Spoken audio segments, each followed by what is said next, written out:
Coach Frayer, I am wearing similarly a Virginia Tech sweatshirt right now. I'm sure you saw me smashing things with a hammer. I don't know if you gives saw you extra power. Yeah, it did. It actually. I did one-handed. I was able to ring the bell. Called the Roby power. Yeah. Roby power. But, okay, so Hammer Camp. We talked last year. This is the top recruiting combine in the country. I don't think there's any question. No doubt. I mean, if you just look at numbers and pure data, it is. Yep. Okay, and a guy who you guys got, I know you can't talk about it, but Bryce Andonian's a hammer, and I think you guys might have something there. So good on you guys. But when you come to things like this, what are you looking for? What are you, Frank, Roby, and Walls? What are you talking about, and what are you looking for? Well, first of all, these guys are here. I mean, there's a Sunday, it's a Saturday Sunday deal, and just for them to be here and be with these club coaches.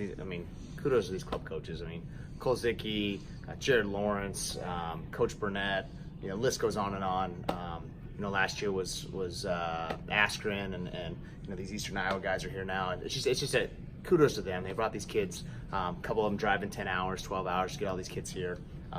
Pretty awesome, and for them to all show their kind of different styles of technique, bringing it from the Midwest, the East Coast guys bringing it over. Super intelligent on their part. Great for the kids. And as far as guys that we're looking for, guys that are late on the line. You brought up a couple guys that were here last year that are going to be part of the Hokies here in the next coming years. Guys that'll just go out there and scrap, let it go, not worry about the score, especially in the practice room. And that's what we preach in the practice room is, we wrestle enough in tournaments and matches and stuff that count. In the practice room, we're trying to get better. And let's see these guys. You see guys that are going with the best kids in the room, one after another, instead of going with guys that maybe they can whoop up on. And that's pretty cool to see, and that's what we're looking for. So speaking of guys that lay it on the line, your 165-pound freshman coming to Mackay, he is world champion.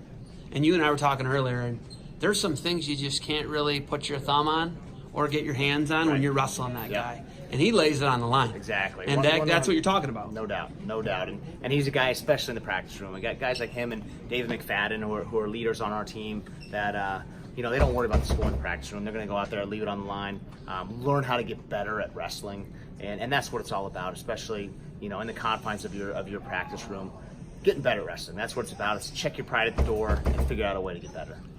You look at your experience. You're an Olympian, and I was just talking to you about Iowa City today.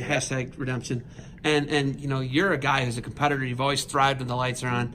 How do you find guys who want to thrive like that, and when the lights are on, they just got this competition gene, that it factor, right? Right. When you get over there, it's you and him in Slovakia, right? Yeah. It's you and Mackay, and. Yep. And that guy, Jordan was your teammate. You and Jordan were a weight apart, right? So you had to train with Jordan. No doubt. He's got some things like Jordan's got that those foreigners can't handle. No doubt. How do you find the guys like that? And where is that it factor? How do you get that? How do you get the guys who lay out on the line and don't worry about scores? Yeah, well, I think it's the Jersey water. I think being around Green and Molinaro and Burroughs and now Mackay Lewis, something about that Jersey water. But no, those guys, It's a different type of wrestling that any of these foreigners have seen, especially at that age level. A 20 and below, or supposedly 20 and below.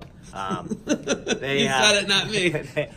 they may not have seen that type of athlete like Mackay. I think especially coming that weight has been in the U.S. soil for a long time. The 74 kilo weight, whether it's junior or senior, with Mark Hall and Burroughs, and the list goes on and on. And Mackay takes pride in that. He took pride in that going in there. Took pride in not giving up a takedown.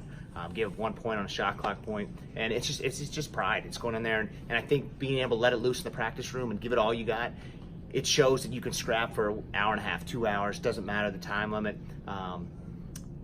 His preparation is going to change what he expects of himself on the mat, and that came to fruition in late September, and he expects that throughout the rest of this college season. Is there any doubt that guy can't win 165? There's no doubt in my mind. There's no doubt in his mind. So let's let him do the work and come March, you know, he's going to be ready to go and let the cards fall where they may. McFadden goes up a 74, multi-time All-American. Just like you said, a dude who just doesn't surrender. He fights in every position. Yep. He's scrappy. He's not cutting as much weight. Right. So he's up. He's lanky. Yep. I don't think people realize that. He's got weight to put on, right? Yep. So, you know, you got him. You got Zavatsky. You got guys. You know, got guys. More came out of nowhere. Wins the ACC. Yeah, right. You got Little more. Yep. You got guys you're redshirting. This team we could see another trophy team. There's no question. No doubt. And you know, with the transfers that we got coming in, guys like Tom Slay and Billy Miller and Corbin Myers, three mature kids that bring a working mentality. They bring their lunch pail to practice every day and just scrap. And you know, now I think they have the partners that can push them to the next level. And they're all, you know, they're setting their goals high.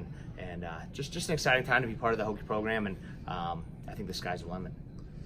When you know you guys are, I talked to Reader earlier about this, your foot's in every door. You're in every conversation when it comes, if you look at Flow Wrestling, every time you see these guys drop a list, you're on over half the lists. I don't know if you noticed. NC State's on a lot of lists, which is great for your conference, right? No doubt. You got a handful of Big 12, Okie State, right? And then you've got you guys. You and NC State are on every other list. Let's just be honest, right? What's it like knowing you guys, these guys out here, you're in every living room you want to be out here with these kids, with all these top 100 kids we've got here at Hammer Camp. What's it like knowing that?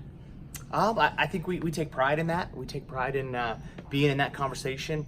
You know, it's a hard thing because we're, you know, not in the Big 10 and we're not in the Big 12, and maybe we haven't won the titles that some of these schools have. So when it comes to scheduling, it's a little difficult because none of the big dogs want to wrestle us and possibly lose to us, and none of the smaller teams are you know, wanting to throw us on the schedule. So, but we know that this is kind of a transition period for us that. It put heightened awareness on us as a coaching staff because we know we were left with a good squad. We're bringing in some pretty young talent that is proven on the junior level, and you know we're excited to just get to work. I mean, that's what we're about is maybe not getting the 5-star superstar, but then them falling into our system and pushing them to sites that they don't think they can reach, and that's our goal, is to make guys better than they expect themselves, and we have some guys that know how good they can be, and you know we're gonna make sure they're ready to go. Throw a dark horse at me. Throw somebody at me who we don't know about. We dropped all the names, the transfers, the world champs, the multi-time All-Americans, the guys who are coming. Throw somebody at me who I don't know. Well, you know, we got a guy by the name of Cody Howard who's really put together a pretty good preseason, really good summer. Is doing all the right things. He's just a sponge. I mean, he's a St. Ed's guy, so he's a winner at heart. He's wrestled the hard schedule as a high school kid, and now he's just all about getting better, and he'll do anything we tell him to, and he's hungry for more every time we push him to the next level. So he's a guy that he was a pretty good high school guy, but after a year of redshirt and getting him a little bit bigger and stronger, I think he's going to surprise some guys. He's a motor guy, by the way. Guy. Total motor guy. We're all about the motor guy. Big time motor guy. We're talking, that guy's cardio is and that's his deal. He goes so hard. Exactly. But he makes a lot of mistakes, but that's something that's what a redshirt year's for. No doubt. And I think Frank tweeted the other day, he's one guy that can scrap and lose a match in a little practice room scenario and gets a standing ovation. So pretty special kid, and type of kid that we want on our team. All right. I noted earlier it's going to be more driving for you than recruiting. Yeah. What's that like knowing that's part of the job? You know, this is great. I love doing this. I got up this morning at 3:45, 3:46 in the morning. I never wake up on an even number, on a quarter, but 3:46. You know, I was up and out by 3:59, and I was here before 11. So this is what it's all about. I love seeing these kids. I get to see these kids at tournaments and at practices and living rooms, and then it's a joy that they love seeing me, and just excited to be here and be a part of such a special group of kids, because there's some NCAA titles in Delta's gymnasium right now.